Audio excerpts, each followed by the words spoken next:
My name is Matt Maurer. I work at Womp Mobile, and I'm presenting with Devin Mullins. He is the tech lead for AMP signed exchanges at Google. And we are looking forward to giving you a little bit of an introduction to signed exchanges, or maybe a bit of a refresher. And then we'll talk about the AMP project's AMP Packager project. And finally, Devin will round out the conversation with talk about the future of signed exchanges. So, I wanted to give like a bit of a practical example of where signed exchanges come useful.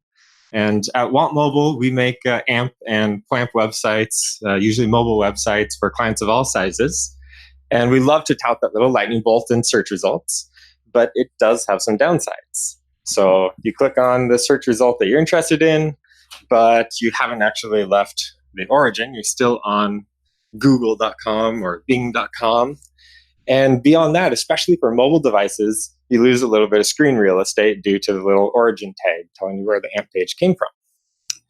So signed exchanges are looking to, improve on this, solve these problems and others.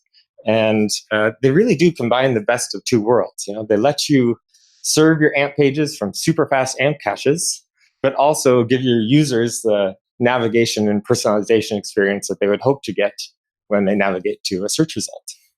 So let me turn over now to Devin, who's going to give you a bit of an intro into signed exchanges. Sure. You forgot to do the transition to the correct URL there. All right. So signed exchanges, what are they and what are they good for? So we'll start with a few just quotes from the spec. I mean, they're not going to be too technical, but an exchange was kind of a made-up term to say like it's a URL plus an HTTP response. So that's the headers plus the body, the HTML. And then that exchange is signed by cryptographically by the cert corresponding to the URL, by your certificate. And then the integrity of those, the URL, the headers, the body, are all enforced by the browser. So cannot be modified by intermediaries such as the AMP caches.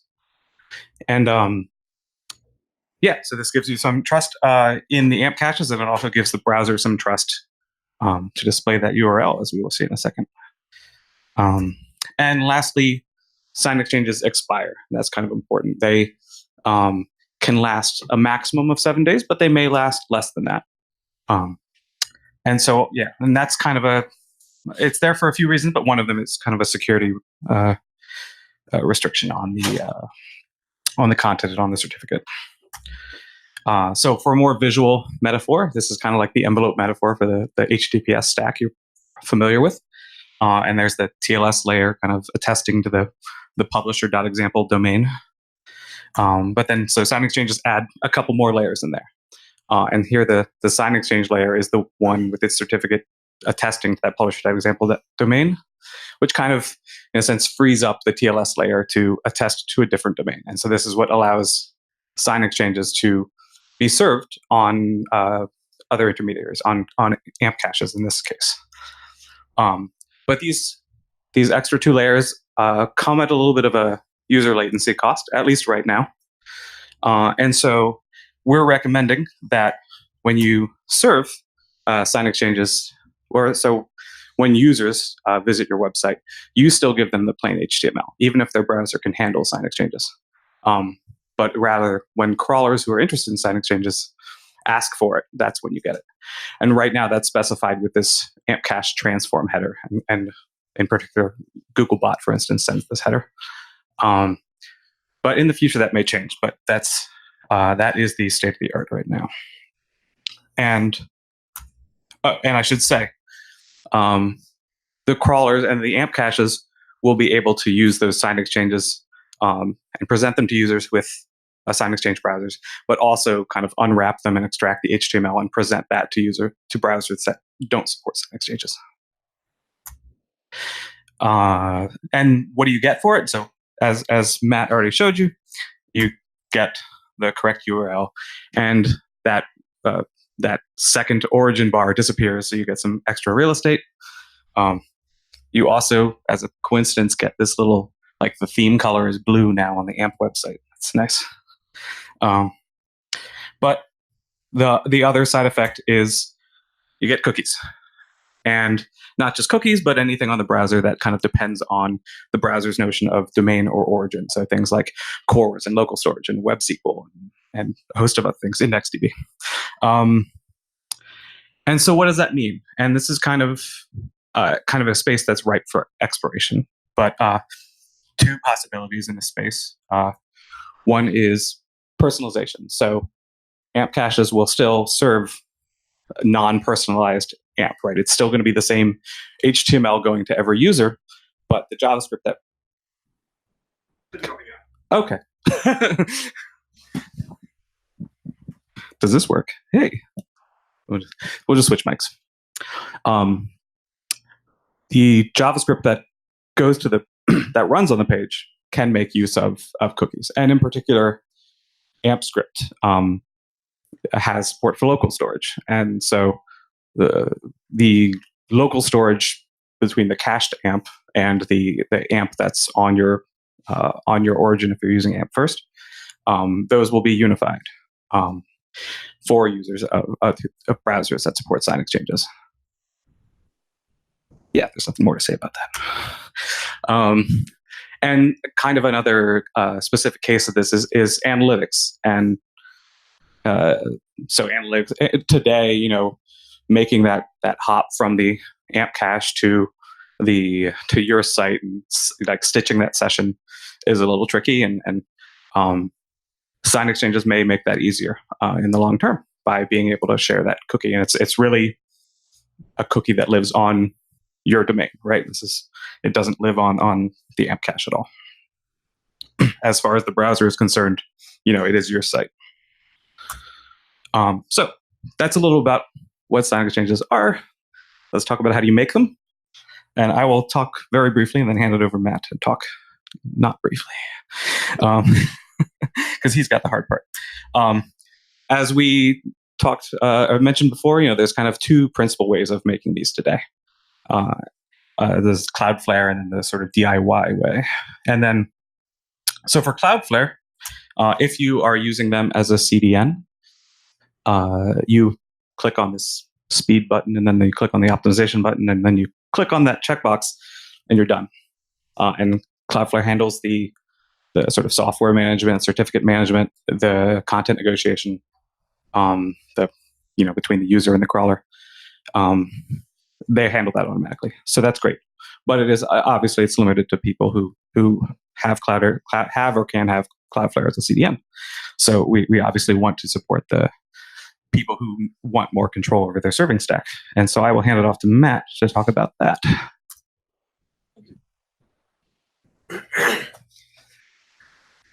So if you do want to have a little bit more insight and understanding into how your AMP pages get packaged and delivered, AMP Packager may be for you. Or I should say, it is essentially a bundle of tools. It has a transformer similar to what you'd find like the optimizer and AMP toolkit, or is it toolbox? And there is, of course, the signed exchange packager. And then it has a little HTTP server built into it to respond with signed exchanges and SSL certificates for the right types of requests. So my hope was to kind of give you an idea of what AMP Packager does, and when you're just kind of tinkering with it on the local host, and then give you some ideas about how you move it into a staging environment, and then eventually move it into production. So starting in development mode, AMP package, it's written in Go, so it runs anywhere Go binaries can run. And when you invoke it, I've got the little flag up here in the top right, AMP package-develop. It runs as a service that's meant to continuously running. It is a little HTTP server. And so when you're tinkering with it, you can, you can just make requests to it using curl or whatever your favorite API tool is. And there are two types of requests that it can handle. One for signed exchanges, and it'll identify those by the priv doc prefix on a URL path. And the other being the SSL certificate requests that would verify that package. And those sit under the AMP package cert path. This is my favorite slide because it is utterly messy, but there are little things to get out of this. So this is me just making a simple GET request to an AMP package, or requesting an AMP package. And some things to glean from this are that there are, well, right off the bat, you know, it's not like an encrypted package. It's a text package for the most part. You can read a lot of this. It has a few sections. There's the signature. And importantly, in the signature is, I understand this is a little hard to read, but there is a URL in there that says, hey, here's where you can go get the SSL certificate to verify the AMP page in this package is good to serve. There's also a section for headers. When you have a signed exchange, you don't make the network request to the origin server anymore, but you still want to be able to send response headers with your AMP page. So these are those network response headers.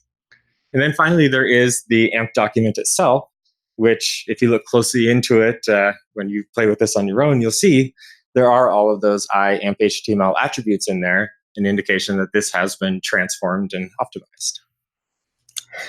And after you've toyed with it in text mode, yes, there are graphical parsers. The Chrome dev tools can parse a signed exchange for you and tell you what information is contained in it in human readable fashion.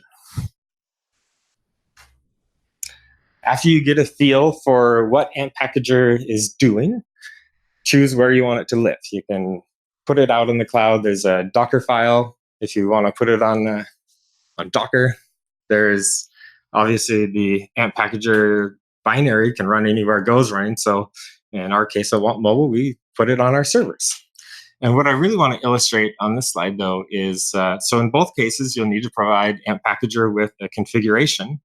And it can be short and sweet. This on the bottom is a full configuration for a production site that basically just says, hey, here's where the SSL certificates reside. And, here's the domain that AMP Packager is going to be serving.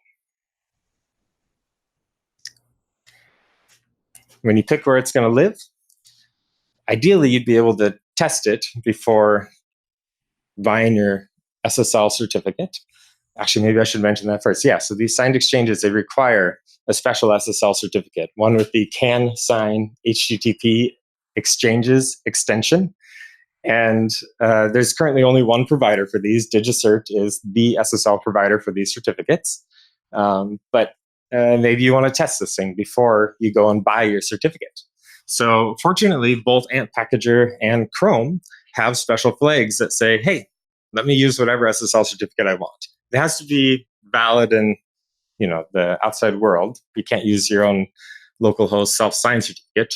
But nonetheless, with companies like Let's Encrypt, or I should say organizations like Let's Encrypt, you can do that for free. On the bottom here, I just wanted to give a sample of what a network request looks like that starts out with a browser adding a header, AMP cache transform any, and getting back a signed exchange. So the very first line in the Chrome DevTools little table here is that the browser has specifically said, I really want a signed exchange. You can see the second line then is the SSL certificate request. So the browser parsed out where the SSL certificate should be pulled, brings it in, verifies that it matches up with the AMP document contained inside. And then the third line, if you look at it closely, it comes in a time of 1 millisecond. That's basically an indication that the AMP page was pulled out of the package and displayed in the browser. When you're ready to move to production, only a couple things need to happen beyond that staging setup. One, you, in order to have like DigiCert or any certificate authority assign you an SSL certificate, you have to have CAA records. So you need to go figure out all the CA or AA records that your domain is using, make sure you list them all, and then add one specifically that shows an extension of CanSign HTTP extensions. Yes. Exchanges. Yes. Once your CAA records are up to date, you can make your certificate request, like I said, to DigiCert today. That is the place to get them. And then it's really just a matter of waiting for your AMP pages to get indexed. So on the bottom here, if you search for Want Mobile and you click on the AMP result for Want Mobile, you do see, on Android phones, for instance, you do see, okay, I'm even more clear, Chrome on Android, you do see amp.wantmobile.com in the URL bar and no lost screen real estate for the origin bar. So from here, let's head it back to Devin. Yes, we're going to awkwardly change mics several times. So we're going to change pace a little bit and start talking about what this means to the AMP runtime, since we have a room full of AMP contributors. There's kind of two differences I want to mention. One, Matt already kind of went over, which is that, so we have these transforms. You've probably seen that the AMP that you serve from your website is different from the AMP that gets served on AMP caches. And these caches do a variety of transforms for kind of speed and security's sake, for instance. And, you can see here the white space is removed, the boilerplate CSS is inlined. Those kind of specifics are not important in this case, but what is important is that because signed exchanges don't allow caches to modify the content, we are requesting publishers, or publishers are now running these transforms. And so this is built into the AMP packager, as Matt explained, although it could be run separately. This is kind of just a library, but this will be handled automatically by the packager. So the other aspect of that I wanted to point out, the difference is, as far as the runtime is concerned, in the past, AMP has kind of lived in two modes, in two contexts. And one is on your origin, like in an AMP first context, where it's running with, and so here publisher.example is the actual AMP site. And then, so all these things are kind of relative to that, either due to the fact that AMP is written that way or due to the browser security model. And then it also lives on the cache, where these URLs get rewritten and where the browser security model sees the cache URL and treats cookies kind of with respect to that. So, as we kind of pointed out earlier, with signed exchanges, we're able to bridge that gap a little bit, make a lot more of these things, even when they're served on the cache, feel like they're AMP first as far as the runtime is concerned. But there are a couple of notable exceptions, or maybe not notable, but a couple of exceptions. And so the cache, these transforms still rewrite URLs in a couple cases to point to the cache. And that's to provide the sort of UX guarantees that we want AMP to provide. And I'm going to point out one, not because it's super critical or anything, but because it involves a bit of JavaScript, and I understand there's some JavaScript developers in the room. So AMP live list. If you're not familiar, AMP live list is a way for AMP pages to kind of refresh a portion of their page automatically, and they do this by XHRing themselves. They window.location effectively, and then they kind of scrape for updates and put it into the page. So with signed exchanges running on caches, we still want to scrape. We want to fetch the corresponding cache URL, and that is so that the AMP cache can do validation and make sure that UX is upheld. And so this is the tiny bit of, as far as I know, the only bit of JavaScript that, like in the AMP HTML code base, that has to do with signed exchanges, and it does just that. If this is a signed exchange document, then fetch the corresponding. So 99% of the time, if you're writing an AMP component, I would say you don't have to worry about it. If it functions in AMP first mode, then it should function in the signed exchange. But this is something to keep in mind in the back of your head if you are, kind of in that 1% case. And next, I will awkwardly hand it back to Matt to talk about contributing. This is a contributor summit, so we felt like we had to give a plug for contributing to AMP Packager. That's a little too far. I thought I would kind of lay out, how did Want Mobile get involved in this? And that was that we wanted to run AMP Packager on our servers that are distributing our AMP lots. Those servers are Windows. So, we got things set up on there, tried to run it, no go. A little debugging later, a few commits later, we had AMP Packager running. And then we needed to run it in a staging mode without buying a certificate. So, what I'm trying to get across is that it would be awesome if more and more folks could run AMP Packager on their platforms. And if you make some commits to make sure that it runs as stable as possible, you're going to be helping somebody out there. On GitHub, under the issues for AMP Packager, they're well laid out. There are some labels for good first issues, and the milestones are ordered in priority. V3, high priority, V4, V5, V6. We'll get to it eventually. And because it's my portion, I get to lay out a few things. Just leave this just for a moment for you guys to know what's important to me for you to work on. And then I'll let Devin continue. Sure. And we wanted to kind of close out with kind of the future of signed exchanges in a few different ways. And so first I'll talk about kind of the short-term future that, of the AMP project we're focusing on fixing the AMP packager. So priority number one is, I think, letting Matt speak less next time. Because, sorry, you're just finding this out now. But no, obviously, it's pretty complicated to set up the AMP packager. At least there's a lot of steps. And we want to simplify that. We want to make it more out of the box and more of a, deploy a container into the cloud and have it work with, a little bit of configuration. And so there's kind of two aspects of that in the short term. One is cert management. So these certificates, sign exchanges certificates expire every 90 days. And right now that's kind of a manual process to get it and put it in a server. But we want to extend, did I lose mic support? Okay. We want to extend AMP Packager to support Acme, which is automated certificate management. So this will allow the certificates to renew automatically without human intervention. And the other one is systems management. So, and this is kind of basically fleshing out our Docker file to kind of support all the configuration needs you might need, and to allow for software update and things like that.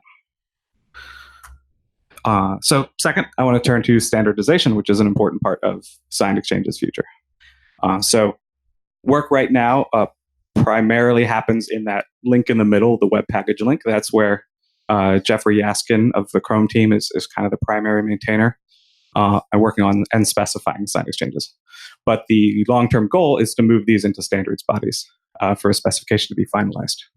And it's looking right now like it's going to be, the goal is to split it into kind of two standards bodies. So IETF will take on the protocol and the security aspects, while W3 and WhatWG will take on the interactions with the browser, how this interacts with the fetch API and service workers and prefetch cache and all these things. So that's kind of the long-term goal there. And coming up next in November, there's IETF 106. If anyone's in Singapore, you stop by. You may have to register first. And lastly, I wanted to kind of reiterate what I'm sure you've heard, which is AMP's long-term vision for this, which is to enable that privacy-preserving instant page loading for all web content. So signed exchanges provide that privacy and security guarantee that we need to enable kind of prefetching in a privacy-preserving manner. And so this will enable it for non-AMP pages. And that's it. Oh, no, I lied.